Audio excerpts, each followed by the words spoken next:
Pronto! Pronto, Tá me agora sim. escutando? Tô, perfeitamente. Beleza. Boa tarde, Vamos lá. Wagner.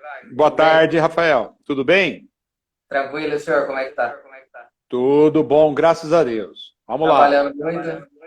Rapaz, tá corrido, viu? Apesar de não estar podendo viajar, semana passada eu fui para o Maranhão, semana retrasada e a semana passada, mas aqui no escritório não está faltando serviço, não. Quem quiser vir para Ainda bem. cá, graças a Deus. O ditado que o agro não para é verdade, né? Não tem como É, parar. é isso mesmo, é isso Com mesmo. certeza. E não pode parar, né? Essa que é a É, verdade.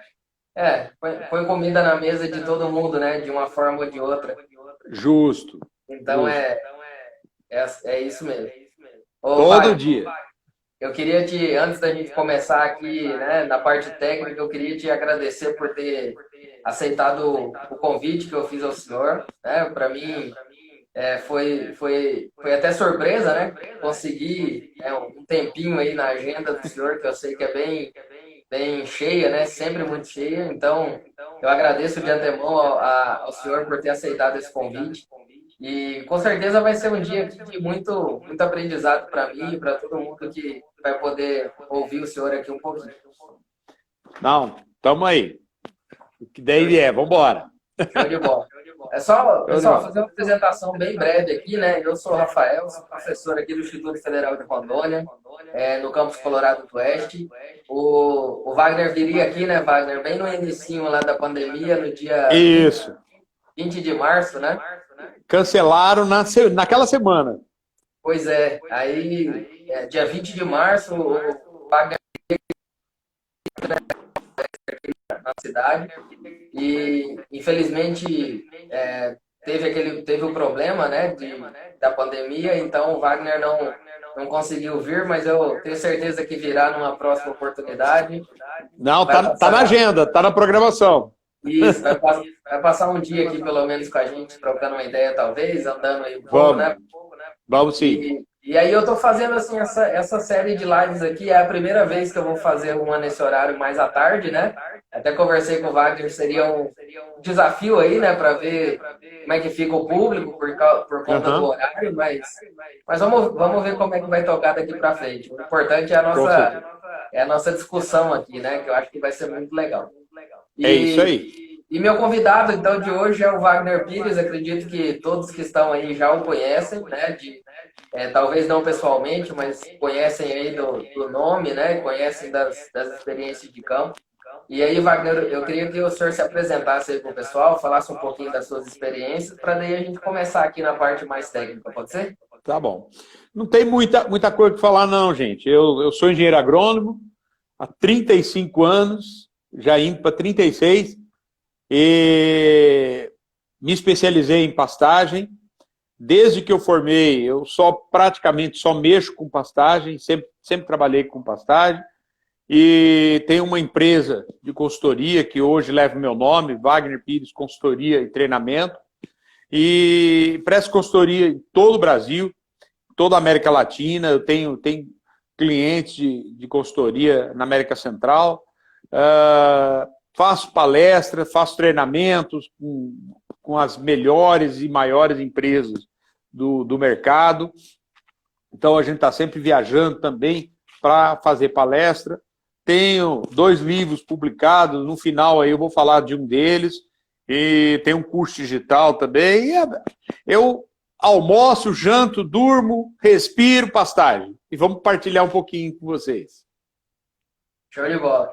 Acho que a ideia hoje, né, Wagner, a gente colocou aí no nosso planejamento falar sobre o controle do capim-capeta, né, o capim-PT. Então, a Perfeito. ideia é a gente discutir um pouquinho sobre essa invasora das nossas pastagens, que toma conta aí de grande parte dos pastos do país, né?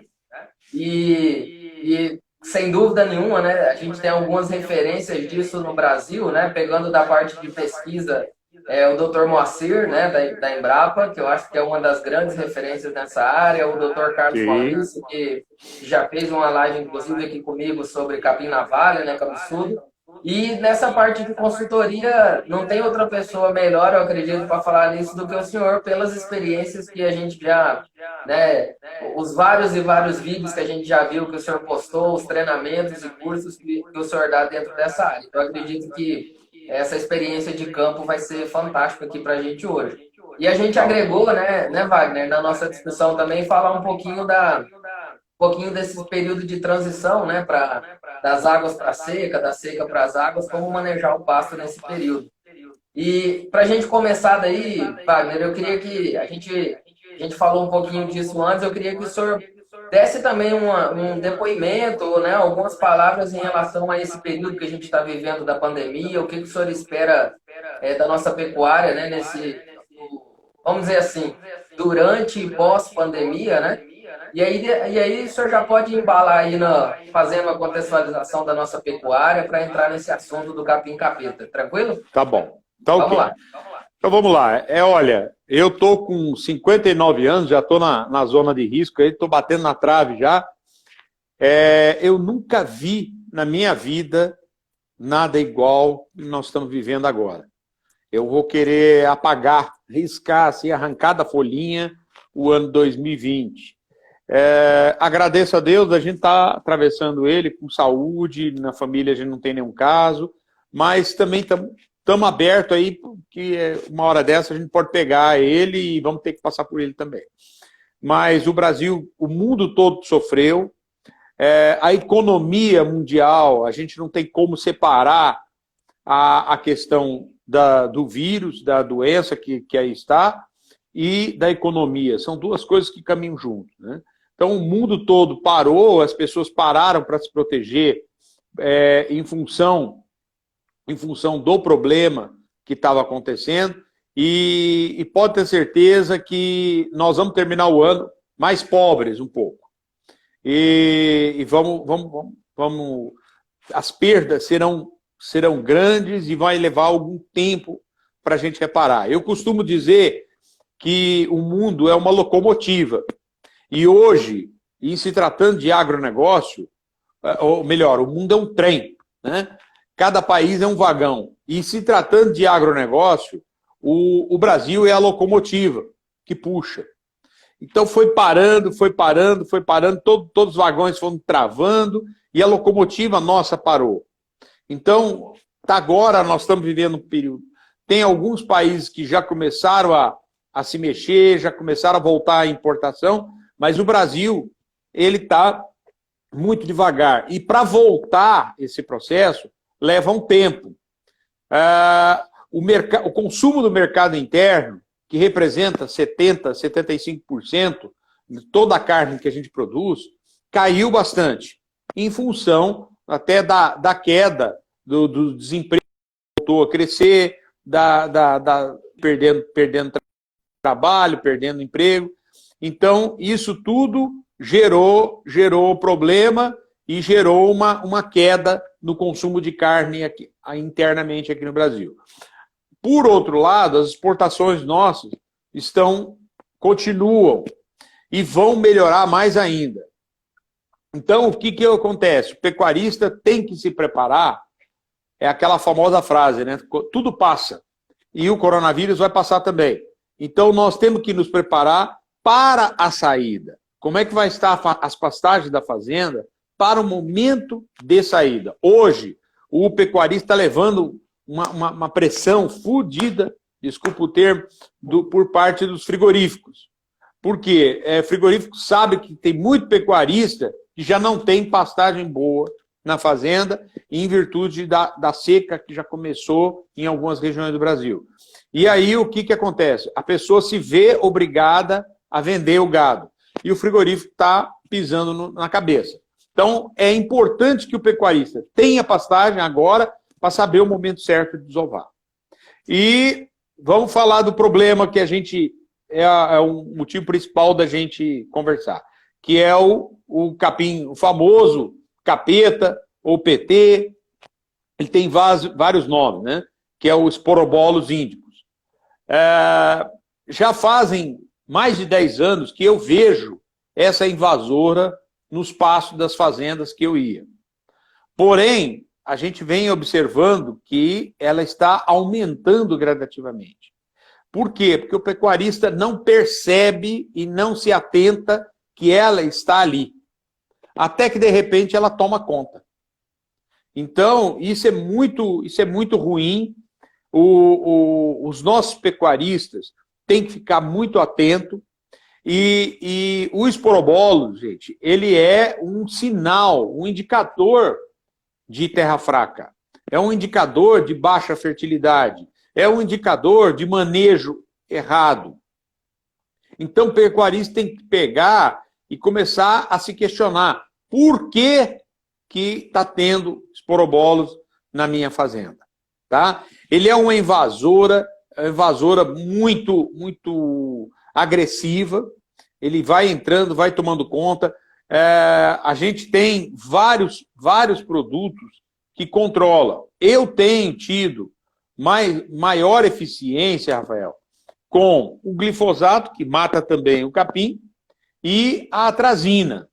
Mas existem vários outros produtos aí, herbicidas, que a gente pode recomendar e trabalhar. Tá? Qual que é o grande problema que eu enxergo no esporobolo? Ele além dele ser muito agressivo, a palatabilidade dele é horrível, tá? É um capim que ele não traz benefício nenhum para o gado. Ele produz semente praticamente o ano todo, essa porcaria. O ano todo. Ele sai de uma sementeira e entra noutra. Sai de uma sementeira e entra noutra. Outro dia eu estava olhando algumas informações, até do Moacir, e onde ele estava posicionando que o esporobolo, ele chega a produzir mais de 200 mil sementes no ano, uma planta. Sim. Então isso é muito ruim, isso é assustador. Tá?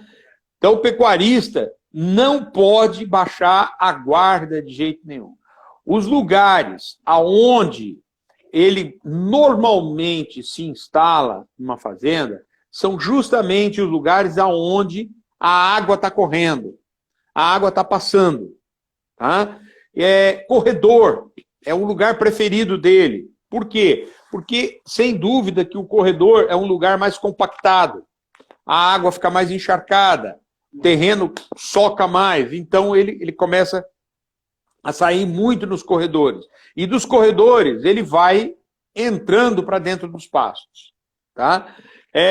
Se eu fizer um manejo inadequado da gramínea, eu deixo o capeta à vontade. Tá? E aí está do jeito que o capeta gosta. Aí ele vai se desenvolvendo e vai avançando. Tá? O que o pecuarista precisa fazer? Ficar atento ao seguinte: se tem mais do que 30% de infestação, já praticamente já fugiu do controle dele. 30%, 40% já não vale mais a pena economicamente você reformar. Então o pecuarista tem que analisar. Dá para arrumar? Dá para recuperar? Dá para matar as reboleiras? Eu vou matar. Mas se passou disso, o conveniente é fazer a reforma da pastagem. Tá?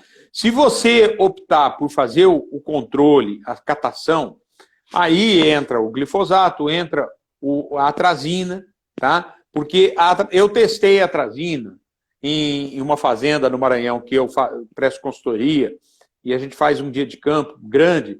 Eu fiz um teste com a atrazina em 18 gramíneas. A atrazina foi a que menos matou as gramíneas. Tá? Menos matou as... Mais seletiva. Deu fito, sim, mas não matou. Tá? Os outros, os demais, mataram. Deu muita fito pesada e matou. Então, a atrazina, hoje, para mim, ainda é o mais recomendado. O que acontece? Você tem que atentar muito bem no momento certo de fazer essa aplicação.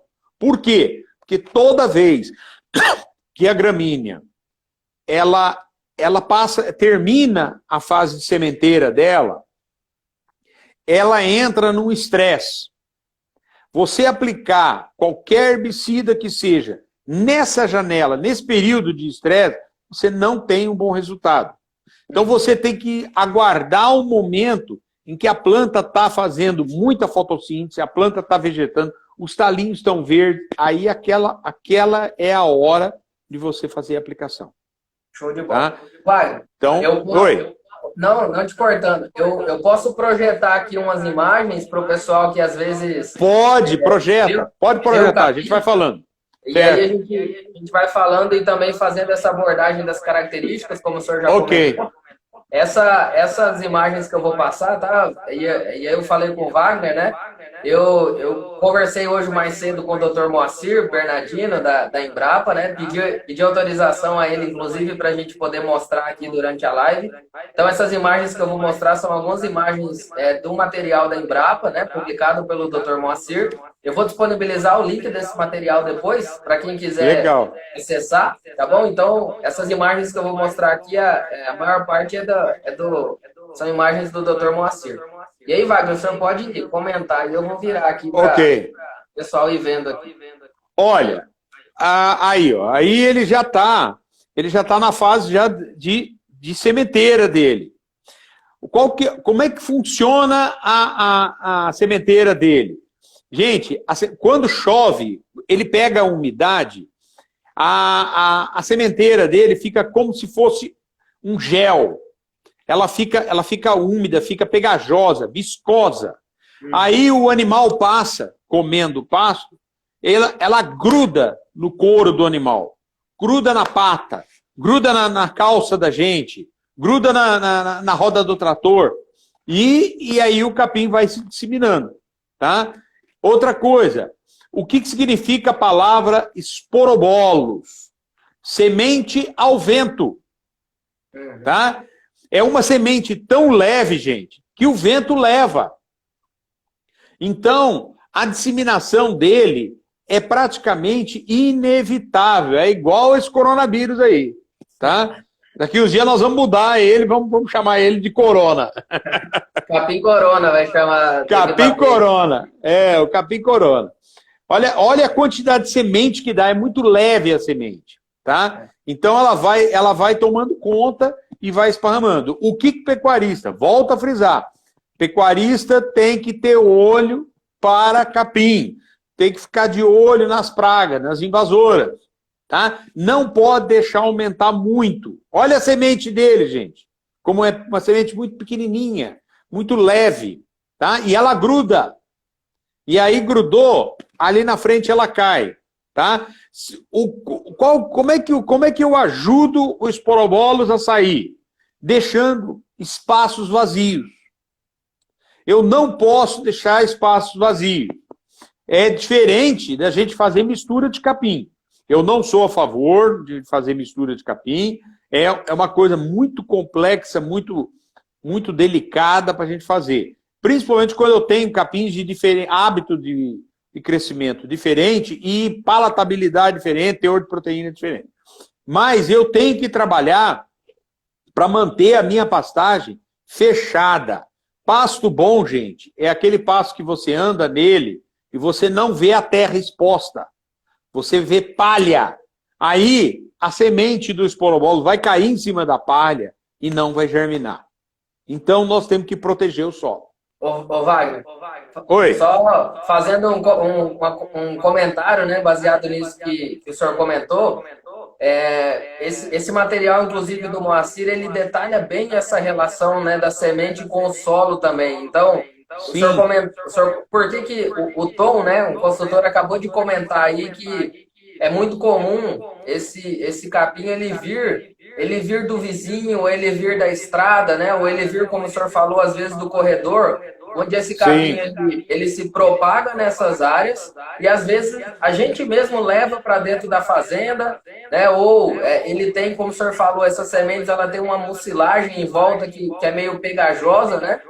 E além disso, ela por ser muito pequenininha, como vocês estão vendo aí na imagem, ela se dissemina pelo vento com uma facilidade muito grande, né? Muito grande. E o Dr. Moacir, ele comenta muito disso daí, dos trabalhos que eles fizeram, acredito que combina com o que o senhor acabou de comentar.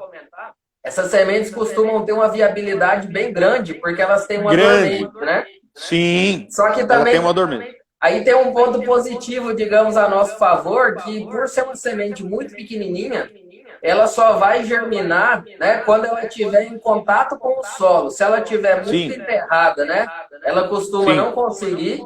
E se ela tiver também com a palha por cima, né, Wagner, ela também pode ser que ela não consiga germinar, mais ou menos isso, né? Ô, Rafael, eu não sou professor e nem pesquisador, tá? Eu sou um extensionista. Eu aprendo com os professores, aprendo com o professor Moacir e aplico as coisas no campo. Dentro das fazendas, que são onde é meu laboratório, e eu atuo em diferentes regiões do Brasil, a gente vai vendo situações distintas, tá? Eu tenho tido um resultado, quando eu vou fazer a reforma de pastagem, primeira coisa, se eu tomo a decisão de fazer reforma, é porque eu tenho mais do que 30%, 40% de esporobolos, tá? Então eu opto por reformar. Aí, ou eu entro com a grade já no período da seca, tá? No final das águas eu entro, tombando esse terreno, incorporando tudo ali, tá? E deixo vir sementeira. Por quê? Porque é inevitável isso. Quando você tem um pasto contaminado com esporobolos, ali eu falei que uma planta produz 200 mil sementes. Essas 200 mil sementes, com certeza, estão dentro desse pasto. Tá? Então você imagina, você multiplica pela quantidade que você tem de semente aí por metro quadrado, e você vai ver o absurdo que você tem de banco de semente. Mas aí você tocou num assunto, Rafael, importantíssimo, que é a dormência do esporobolos. Então, o que acontece? É fundamental que o pecuarista cultive a paciência. Ele vai reformar o pasto para tentar eliminar o esporobolos, ele tem que ter paciência, não pode ter pressa, tá? Muito bem, eu gradeio o terreno, tá? Muitas vezes eu tenho tanta infestação que eu passo um glifosato na área toda, mato o capim e o esporobolos, tá? Incorporo toda aquela palhada que eu tenho ali, e aí eu deixo vir a sementeira. Muitas vezes, o que eu faço? Não é muito correto, mas depois, quando seca, eu uso fósforo, tá? E eu toco um foguinho de limpeza na área. Por quê? Porque o fogo vai aquecer a terra. Se a semente que está lá em contato com a terra e ela pegar uma temperatura mais elevada do fogo, a semente, a germinação dela, quebra. A cinza do fogo acelera o processo de germinação, tá? E aí a semente vai germinar. Lembrando que, se você tiver uma semente enterrada com 2 centímetros de terra em cima, ela não germina. Vai germinar a semente da superfície.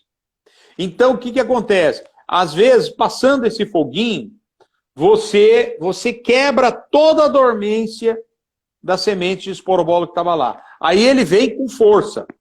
Veio com força, grade.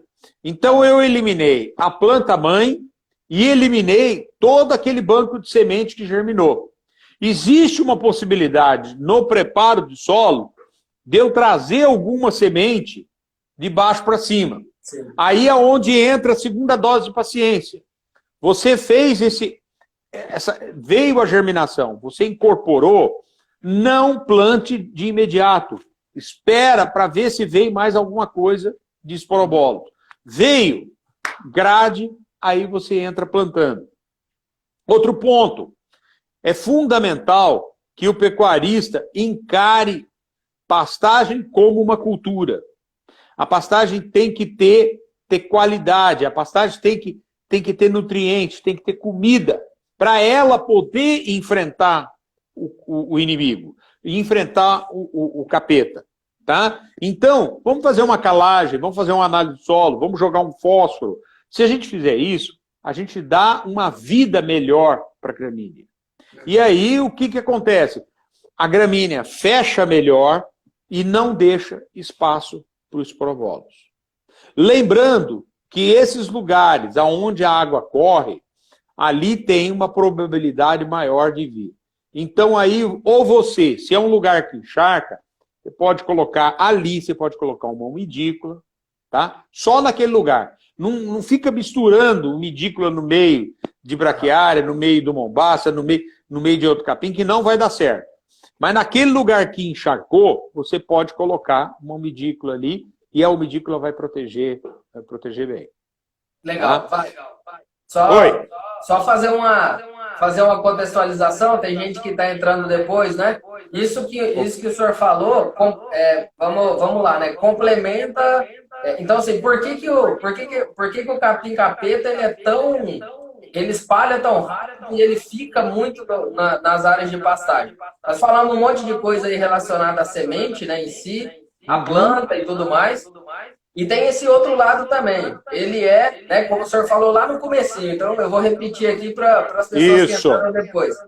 Ele é uma planta que geralmente indica, inclusive, degradação de pasto, porque ele em comparação com o capim, ele se dá melhor quando você tem algum nível de degradação. Um solo que está ácido, que está pobre, que não foi feita reposição de nutrientes, um solo em que às vezes tem uma certa compactação, né Wagner? Então, é isso ele se aproveita melhor dessa situação. O que o senhor acabou de comentar de certa forma, uma maneira de prevenir, não é isso?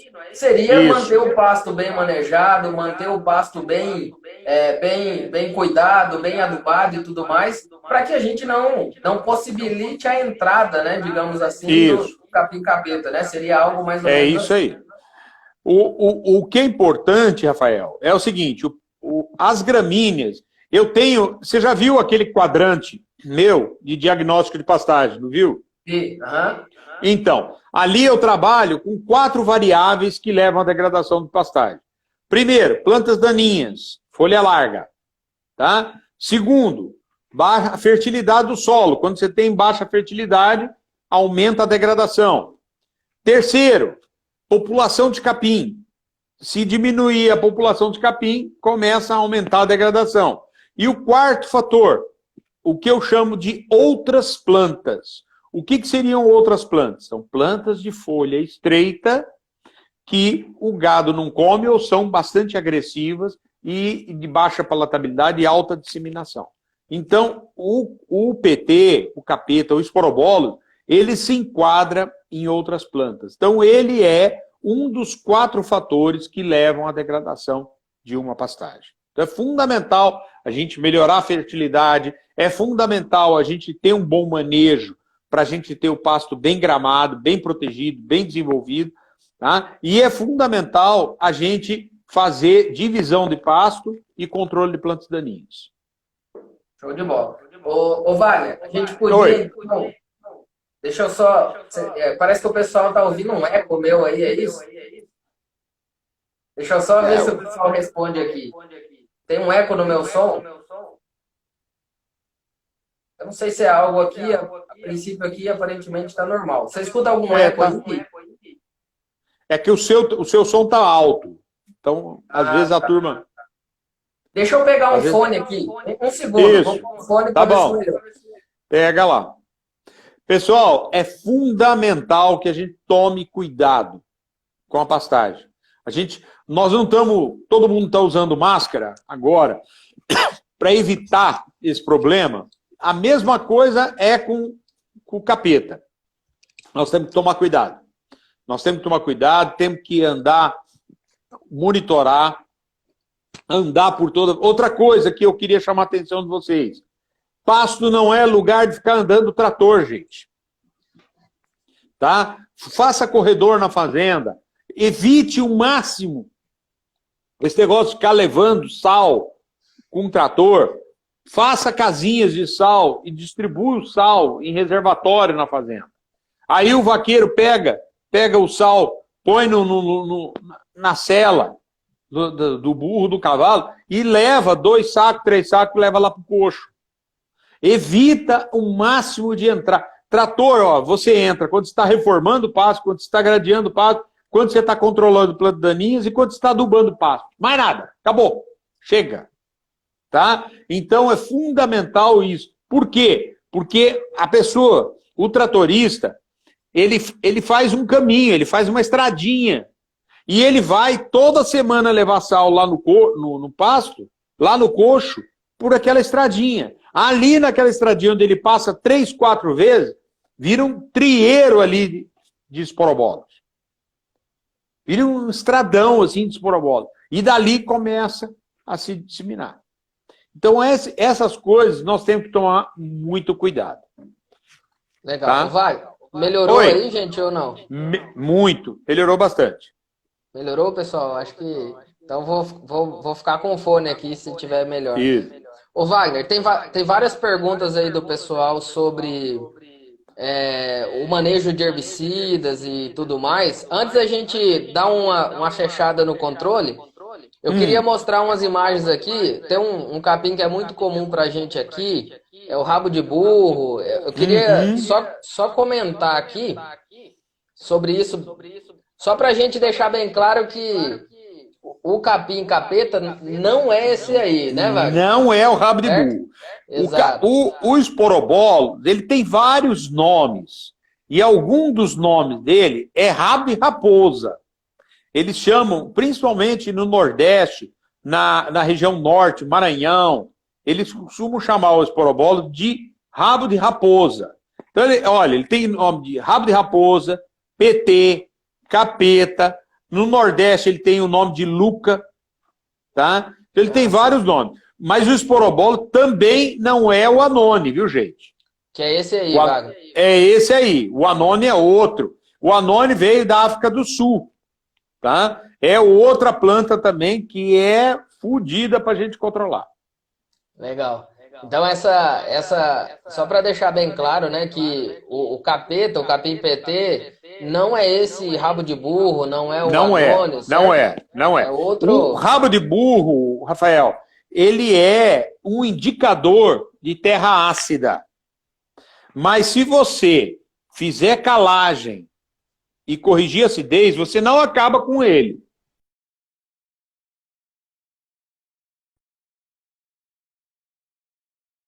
Disso, você tem que entrar controlando o capê. Depois de fazer a calagem, você tem que entrar controlando o rabo de burro. Beleza. Wagner, então, Oi. vamos, para a gente encerrar o assunto aqui sobre o capim capeta, certo? A gente pode... O senhor comentou já sobre o controle, né? Baseado na reforma.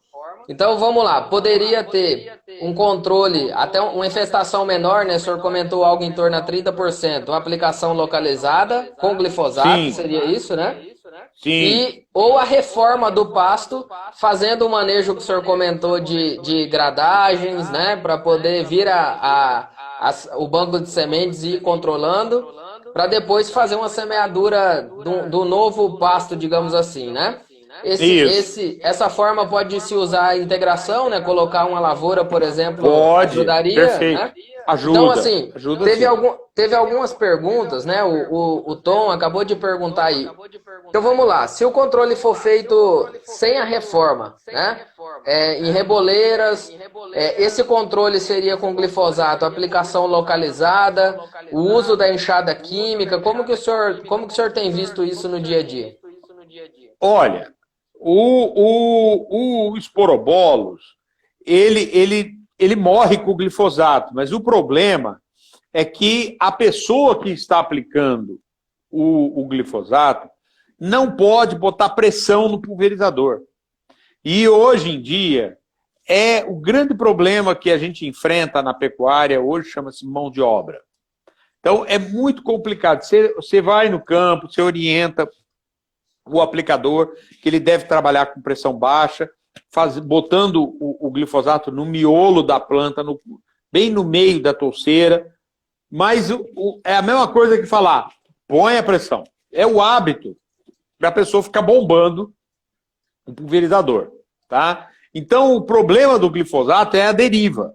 Você começa a matar, mata aqui, mata ali, mata lá, e aí o pasto vai ficando cheio de bolinhas de capim morto. E aí acontece o quê? A sementeira que está exposta vai germinar ali. Então, eu tenho tido um relativo insucesso com o glifosato. Já o navalhão ou o cabeçudo, eu mato muito bem, dá para matar muito bem com o glifosato. Mas é uma planta já diferente.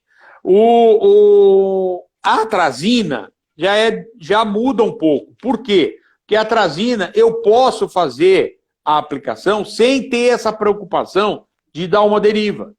Por quê? Porque ela não vai matar o braquiarão, não vai matar o paiaguá, não vai matar o zuri, o mombaça. Então, não preciso me preocupar com isso. Tá? Então, a gente faz a aplicação com a atrazina. O que é importante entender, tanto no glifosato como na atrazina, é o momento de se fazer a aplicação, que é extremamente difícil. Tá? Você tem que buscar aquele momento em que a planta está fazendo fotossíntese, está verdinha. Aí ela vai pegar a atrazina e vai morrer. Show de bola. Essa parte de controle, né? Teve uma pergunta aqui sobre o Júnior, né? Perguntou: atrazina como pós-emergente, aplicação de atrazina quando o capim PT ele tá já formado no pasto, digamos assim, Wagner, isso não deve resolver, né? A planta já no pasto seria mesmo o glifosato. Não, veja bem. Como é que é o trabalho que eu desenvolvi? Eu até, Rafael, vou combinar com você o seguinte, eu vou disponibilizar para você no final o trabalho que eu fiz de controle, tá? Eu testei vários produtos nessa ocasião. E aí, o que eu fiz? Eu fiz um plantio, pensa num plantio mesmo, adubei, fiz tudo direitinho, de navalhão e de esporobolo. O pessoal chegava e falava: você tá louco, rapaz, a gente tá querendo acabar, você tá plantando? Estou plantando, eu vou vender semente dele. Só que eu tinha uma outra área na fazenda, que era um campo agrostológico. Eu tinha 18 gramíneas em canteiros. O que eu fiz? Eu testei, se eu não me engano, acho que foram 8 produtos que eu testei, em misturas diferentes, dosagem diferente. No esporobolo e no navalhão, tá? No páspalo notado. Depois eu peguei todas essas misturas que eu fiz e apliquei nas 18 gramíneas. Tá? Mas apliquei assim, de banhar. De banhar. A atrazina não matou, a atrazina já estava, todas as gramíneas já estavam instaladas, já fazia um ano. Um ano. Já era planta madura. Tá? A atrazina não morreu. Nenhuma. Tá? Deu fito. A planta deu uma fito, só que depois de 30, 40 dias ela recuperou. Tá? A atrazina foi o único herbicida que aguentou o rojão e não matou as gramíneas forrageiras. Os demais produtos que eu testei provocaram algumas fitos e mortes. Tá? No teste que eu fiz, na parcela que eu fiz do PT, a atrazina matou o PT. Tá? Então, eu não tenho preocupação. Hoje eu tenho trabalhado muito assim, eu faço uma aplicação a 5% da concentração de atrazina. Daqui 40, 60 dias eu volto e faço uma segunda aplicação. Porque tem volta. Aí eu faço uma segunda aplicação. Nessa situação, eu tenho obtido sucesso. Tá? E na reforma, eu tenho usado muito aquilo que eu falei para você, do incendiar o pasto lá e tocar fogo. Show de bola. Bom, tem uma série de perguntas aqui, Moacir, sobre acho que você já comentou então sobre atrazina, você já comentou sobre glifosato, né? Ok. O Luiz Basso aqui falou que está incorporando aí na fazenda dele essa estratégia de, né, na programação manual da fazenda, estratégia de controle, o que é show de bola, né? Uhum. O Fábio, professor Fábio, colega nosso aqui, ele ele pediu para que o senhor fizesse um comentário, Wagner, sobre como que seria o manejo da gradagem. O senhor já falou aí, né, meio superficialmente, como que seria o manejo da gradagem, combinando aí talvez com o glifosato, com a aplicação também de atrazina como pré-emergente na reforma. O senhor pode fazer um comentário sobre isso? Posso. Veja bem, quando a gente faz a aplicação do glifosato, normalmente, Rafael, quando eu tomo a decisão na fazenda de trocar de gramínea, eu uso o glifosato. Tá? Isso é um protocolo básico para trocar de gramínea. Ponto. Mas muitas vezes eu tenho um pasto muito degradado e eu quero matar a gramínea. Outra coisa, reforma de pastagem depois do início da chuva. Obrigatoriamente eu passo pelo glifosato. Por quê? Porque se você passar a grade e já começou a chover, ainda mais aí em Rondônia, que chove pouquinho, você incorpora aquele capim que está verde, está vivo, vem chuva em cima, o que acontece? Ele germina novamente, tá? Ele vai desenvolver, não vai morrer. Então, toda vez que eu vou fazer reforma de pastagem após o início da chuva, eu passo o glifosato, é mais barato. O glifosato, Rafael, ele tem uma característica dessecante, ele ajuda no apodrecimento, a palhada apodrece mais rapidamente, tá? Então, esse processo ajuda muito. Porém, muitas vezes eu tenho uma palhada grande, a gradagem é muito importante, tá? O que o pecuarista tem que entender? Que é fundamental, quando você vai fazer a reforma do pasto, às vezes é um pasto velho, um pasto de 20 anos, e com certeza você tem compactação, tá? E a compactação é um processo que ajuda o surgimento de invasoras. Então, você tem que passar a grade, passa uma grade, de preferência uma grade pesada, ou uma grade intermediária, mas não passa uma vez, não. Passa duas. Corta o terreno, sentido contrário, tá? Cruzado. Faça uma boa descompactação do terreno. Isso ajuda muito. Por quê? Porque a grade aradora, ela tomba, ela faz o trabalho do arado também. Ela tomba o terreno. E no tombar, ela joga esse banco de semente lá para baixo. Então é fundamental fazer um bom preparo do solo nesse sentido. O preparo do solo bem feito já é um grande fator para a eliminação dos probolos. Teve uma pergunta sobre a época, né, de aplicação do glifosato. Então acho que se for uma aplicação, né, Wagner, sem fazer a reforma, logo no início das águas, né, quando essas plantas vão estar bem vegetativas e antes de sementear, digamos assim, seria o momento de fazer o controle, né? O momento de fazer o controle. E o único problema que eu enxergo no glifosato é esse. São as manchas que vão ficando. Sim. Aí o Dr. Moacir, ele comenta, né, quando essa aplicação for feita em reboleira, né, Wagner, assim, fazer o controle em reboleira, talvez vir com a semente, né, se tem braquiarão, e fazer a semeadura, né, onde ficar essas manchas para tentar reduzir esse problema, né? Quando eu tenho reboleiras grandes, Rafael, aí vai muito do capricho do dono da fazenda. Você mata aquela reboleira, deixa secar, tá? Aí você tem o banco de semente ali, que está exposto, está em cima da terra. É fundamental você dar um tempo para esse banco de semente sair.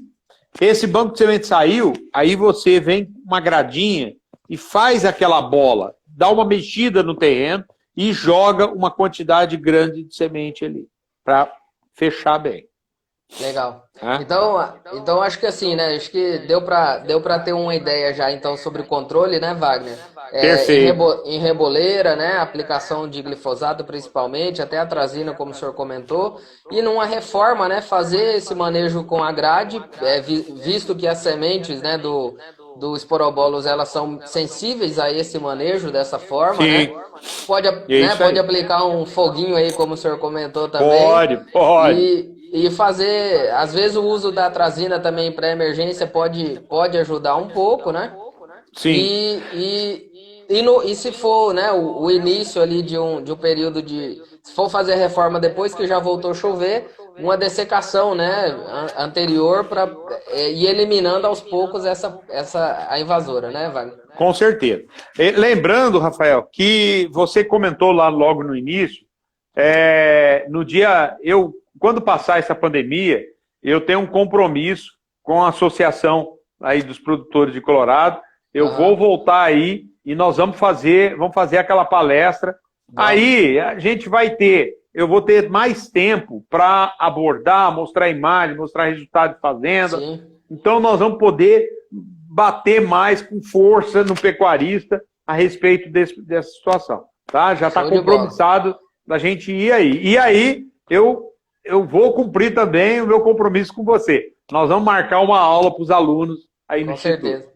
Nós vamos, quando o senhor vier por aqui, a gente vai marcar aí fazer uma programação aí para um dia, ou pelo menos uma tarde, né, uma manhã. Tá certo. E vamos montar um formato de curso, pode ser? Um mini curso, uma oficina? Pode. A gente fica umas 4 horas por aqui, a gente roda em alguns pastos, vê na prática e comenta sobre essas estratégias, né? Pode e uma marcar. outra coisa que a gente já deixa, né? Eu já deixo aí compromissado com quem está assistindo. Eu vou colocar numa pastinha, né, compartilhada. Eu vou colocar uns materiais, esse material que o Wagner vai me passar, outros materiais sobre o capim PT, sobre o capim navalha. Eu vou colocar tudo numa pastinha e vou disponibilizar no perfil para vocês acessarem. E aí vocês, né, vão ter essas informações mais de qualidade aí também, certo? Wagner, vamos falar da seca? Da transição, Daqui a pouquinho o Instagram vai derrubar a gente pela 1 hora. Aí se não der tempo de terminar, a gente volta um pouquinho só para finalizar e encerra. Tudo bem, Wagner? Combinado. Então vamos falar dessa transição aí, então. Perfeito. Então vamos lá. O maior problema hoje do pecuarista, o que é? É período de seca. Essa janela, ela existe em todo o Brasil, tá? E qual que é o problema que a gente enfrenta? Quando para de chover, ainda não parou aí na Rondônia, né? Ainda tá chovendo, Rafael? Tá aquela chuva assim, a cada 15 dias dá uma chuvinha, mas como veio o frio agora, nós estamos com um friozinho aqui já tem quase uma semana. Isso não é muito normal. A gente também. Nós também. Então, agora não chove mais não. Agora já parou. Então, o que acontece? Acontece que daqui a pouco o pasto começa a declinar. E esse declínio da pastagem é rápido, é ligeiro. Por quê, Rafael? Porque a umidade no lençol freático, ela começa a baixar. Começa a ir muito lá para baixo. Tá? E aí, o que acontece? Para a planta sobreviver, ela precisa ter raiz. Esse é um ponto que o pecuarista não enxerga. O pecuarista só olha a produção de capim. O pecuarista tem que olhar também o sistema radicular do capim.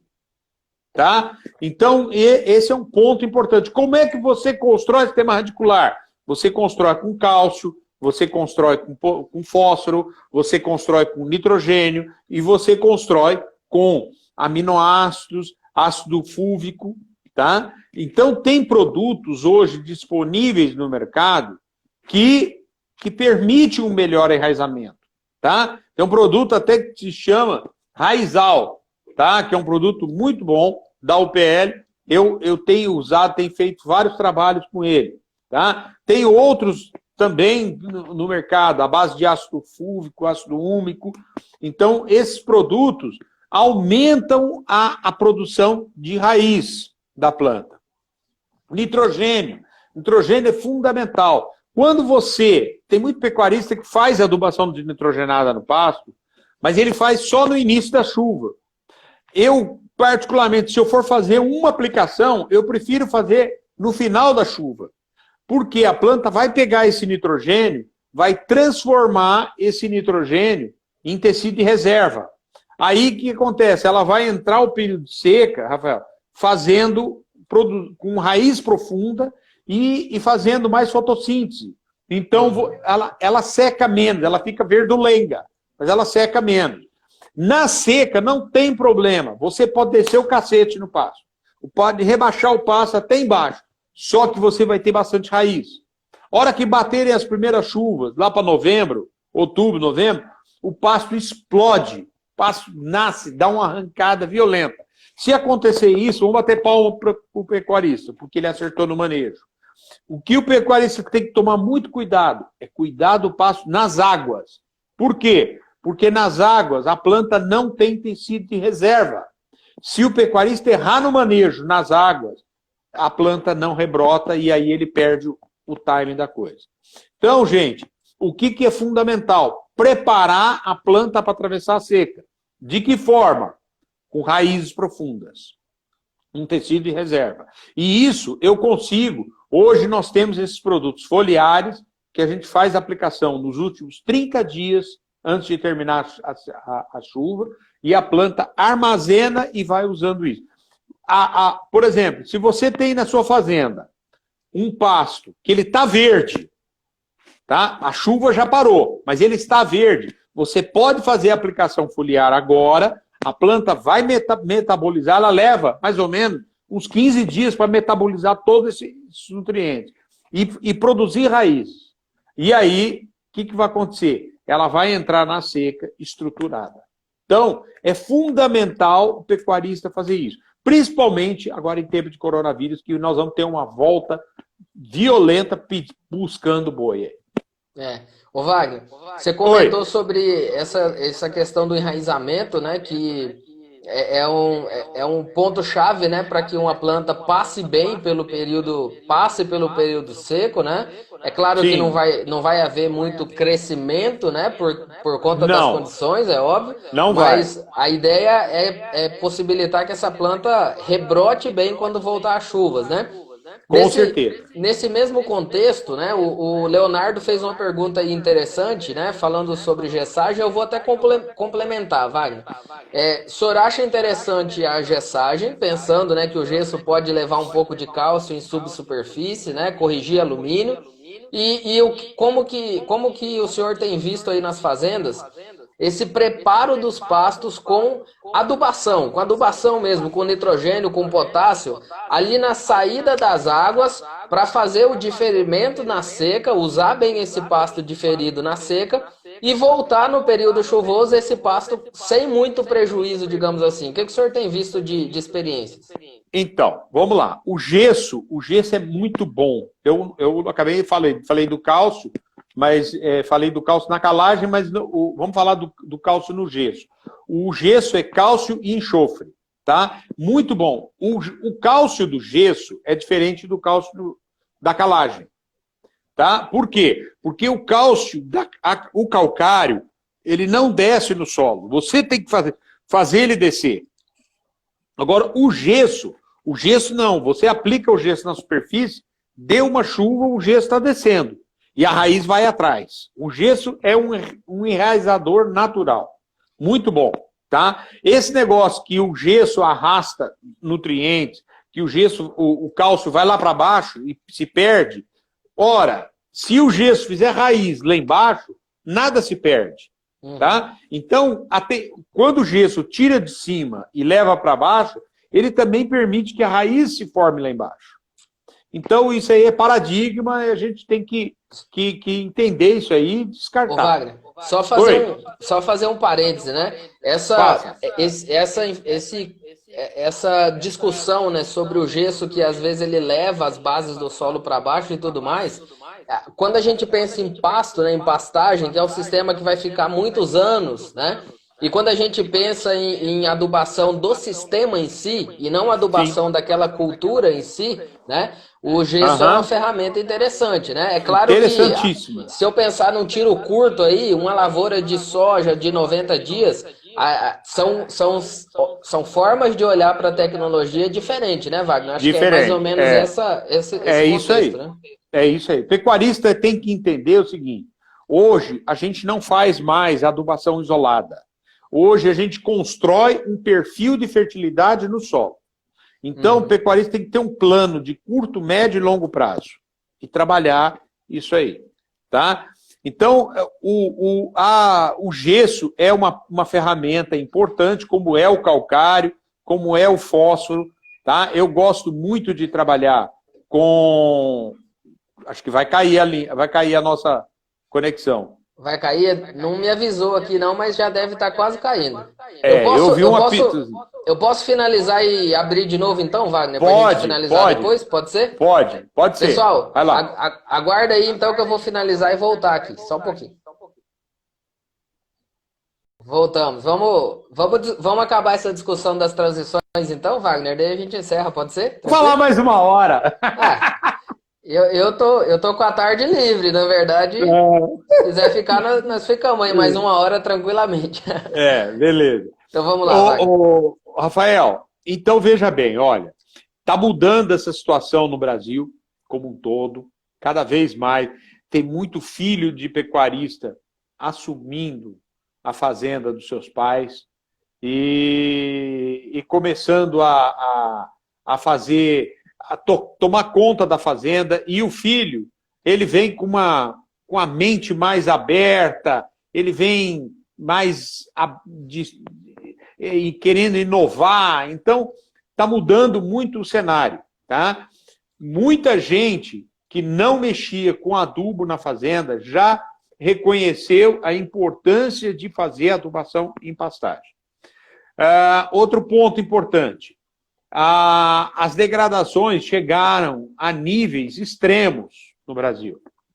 Então, eu tenho fazenda hoje, Rafael, que trabalha o ano inteiro com 3 unidades animal por hectare. Chega na época das águas, alcança 4, 5 unidades animal somente na base da adubação.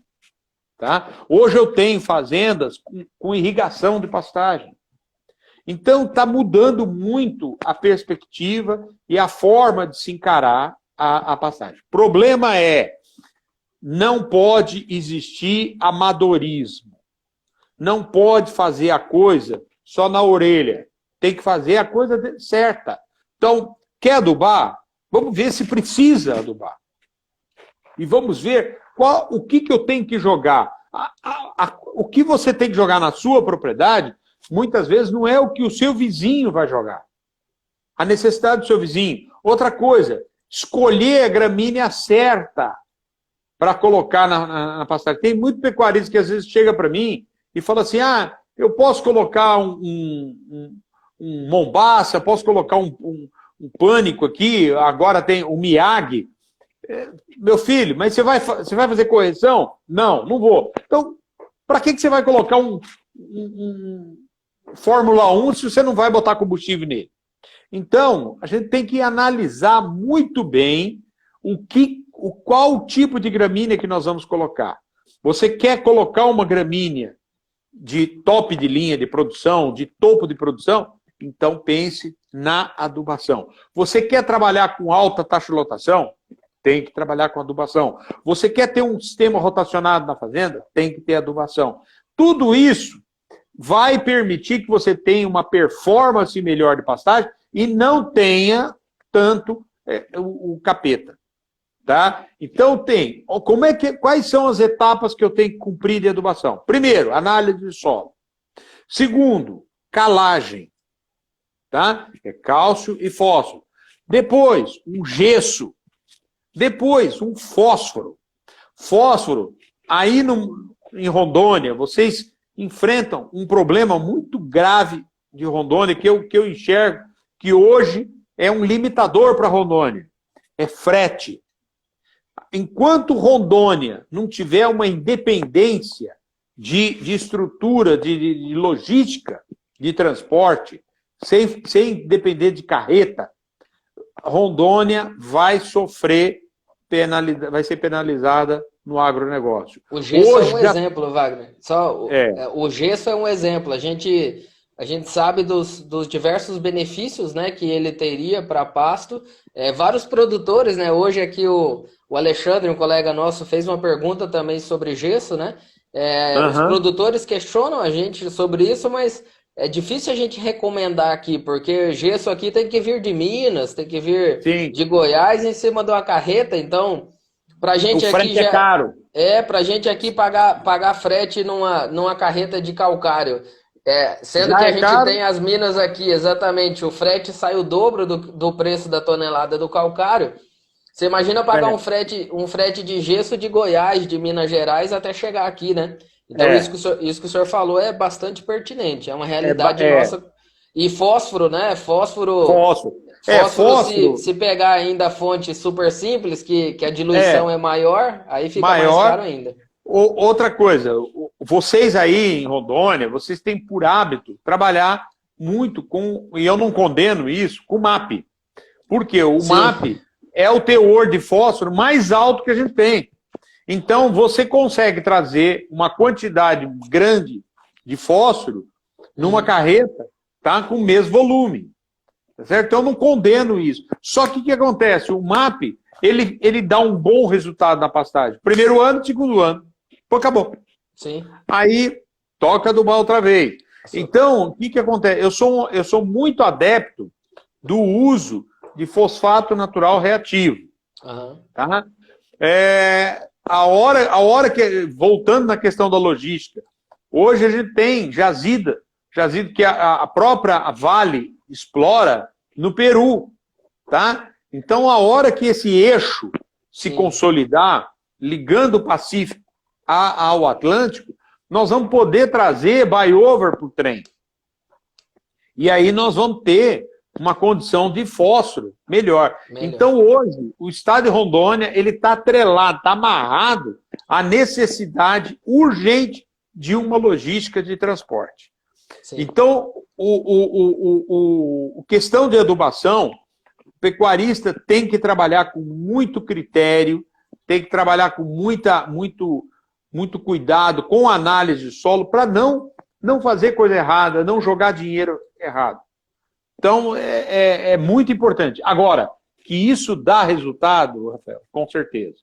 Com certeza. Principalmente vai dar resultado na seca. Olha, eu vejo o estado de Rondônia, ele tem um potencial para a pecuária muito maior na seca do que propriamente nas águas. Por quê? Porque nas águas, quando pega para chover, você não consegue fazer nada. Para tudo. Tá? É um regime amazônico. E na seca, você tem altas temperaturas, tá? Só que aí, né? Muita luz, e começa a faltar. Faltar o quê? Faltar raiz. Então, se o pecuarista se preocupar em construir um sistema radicular mais profundo para suas gramíneas, para suas pastagens, com certeza ele vai ter um resultado muito melhor financeiramente. Legal. Tá? E esse problema que ele tem de esporobolos também, com certeza, vai conseguir brigar melhor. Sim. Essas transições, né, Wagner? Nós temos a transição da seca para as águas. Tem problema com pendoamento, sementeamento, né? O capim perde qualidade. Então, perde qualidade. Essas fazendas as fazendas mais intensivas, digamos assim, né? Já trabalham, né? Não tem como desvincular da subdivisão, né? Tem que ter subdivisão para que tenha esses piquetes diferidos, que você faz um tratamento diferente, com adubação, né? Para que o pasto passe pela seca e tem a outra transição da seca para as águas é importante também, né? Porque às vezes ali quando dá as primeiras chuvas, o que a gente vê aí no dia a dia, né, Wagner? Você já deve ter visto isso muito mais, inclusive. aquelas primeiras chuvas, aquele capim seco, apodrece, aquelas folhas que o animal comeria, elas começam a cair, e fica aquele Sim. monte de espetinho ali, né? Aquele É, talo que depois a rebrota fica um pasto sem estrutura que o animal vai ter problema em consumir. Então, sim. uma adubação, um pastejo mais bem conduzido também no período da seca, melhora inclusive a estrutura do pasto na rebrota no período de transição da seca para as águas, né? Então, o enraizamento, como o senhor comentou, a adubação, o uso melhor na seca são estratégias para passar por esses períodos de transição sofrendo menos, né? Digamos assim, É. né? Né, Wagner? Ô, Rafael, eu tenho várias fazendas aí em Rondônia, que eu presto consultoria. E praticamente em todas elas, todos os pecuaristas estão fazendo a lição de casa e estão adubando. Todas.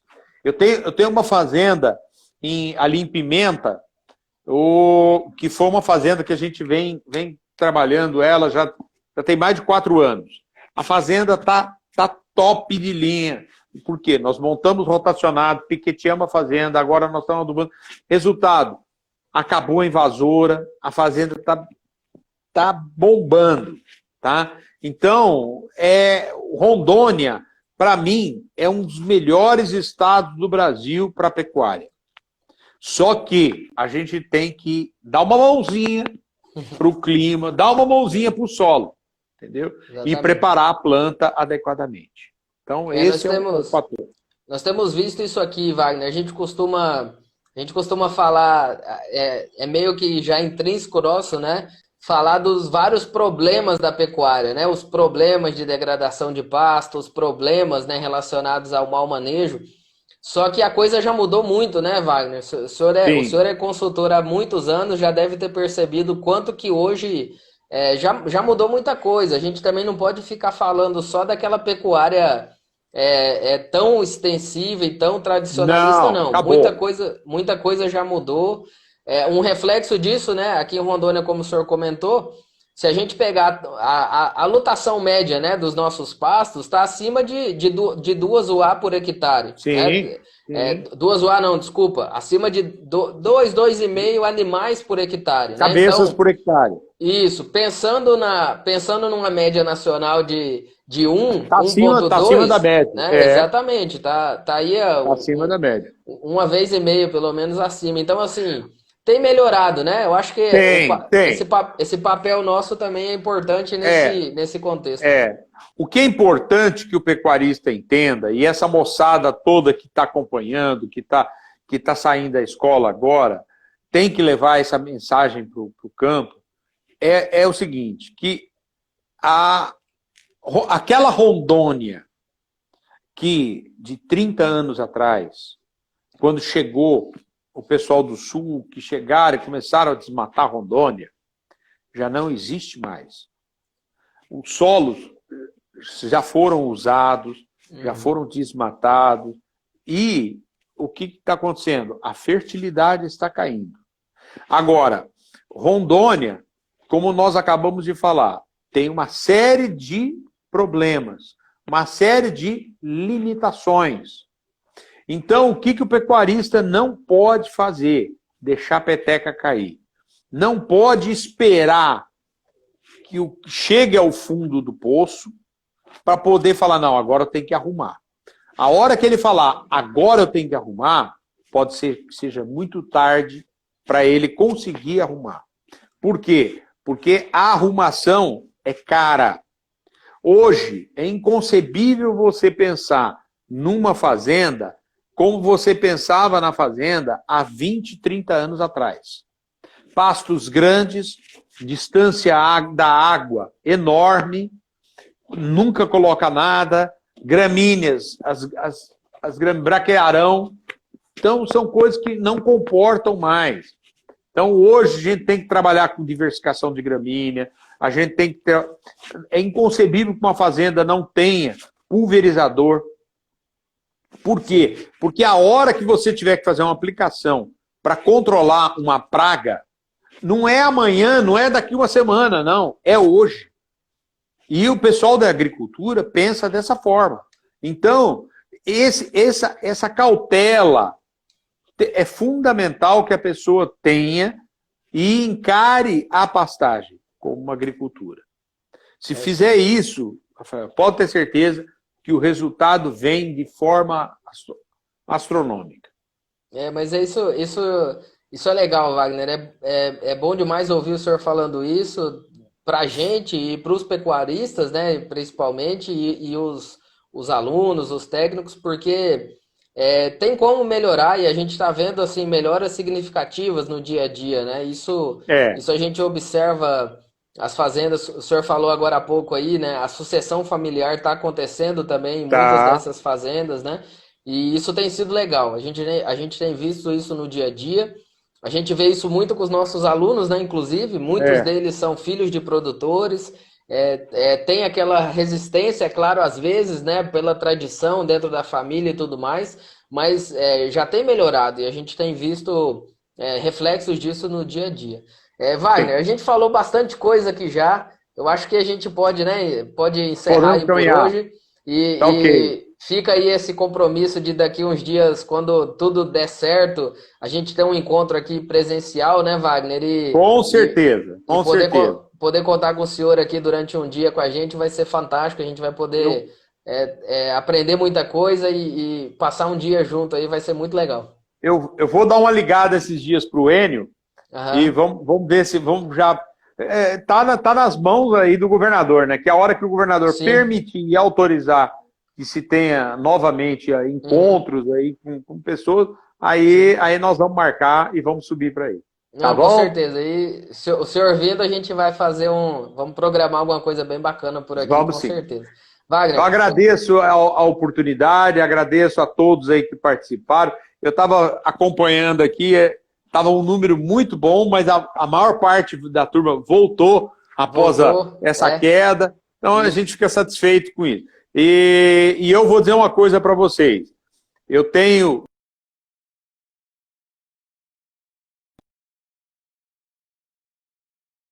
Estava na faculdade, meus professores falaram assim, olha, agronomia é a profissão do futuro. Só que a gente achava que nunca a gente ia ver esse futuro. E nós já estamos vendo o futuro hoje. A agronomia é o presente, é a realidade do Brasil. É o que toca o Brasil hoje. Então, olha, esse futuro chegou e está na mão dessa moçada aí do Instituto, que a gente torce por eles aí, porque eles que vão dar prosseguimento daqui a pouco. Tá bom? Com certeza. Rafael, muito obrigado pelo carinho, pela atenção. Eu vou mandar o material para você já. Sim. E a gente vai se falando. Tá bom? Isso. Eu que agradeço, Wagner. Realmente foi um prazer imenso poder trocar ideia aqui com o senhor hoje. Como eu já disse, né, com certeza uma das referências de qualquer pessoa aí que trabalhe na área de pastagens. A gente tem várias referências, né? Então, o senhor com certeza é uma delas. O Moacir Corse, né, por exemplo, né, só citando outros. Então, nós temos várias referências boas, nós temos muita gente boa no nosso país que trabalha nessa área de pastagens, e a gente poder dar prosseguimento, né, de alguma forma nisso é fantástico. Então, eu agradeço ao senhor por essa oportunidade, realmente foi demais, foi fantástico. E eu vou, né, já aviso aí o pessoal que eu vou deixar um link aí depois para vocês acessarem os materiais, né? E nós vamos conversando, Wagner. Quando você vier para cá, pode ter certeza. Já tá combinado. Tá bom. Parabéns pelo seu trabalho e continue assim, tá? Pondo muito amor aí no que você faz. Muito obrigado. Obrigado boa noite, a todo mundo. Rafael. Boa noite a todos. Boa noite. Obrigado a todo mundo que ficou aí. Um abração. Tchau, tchau. Até mais.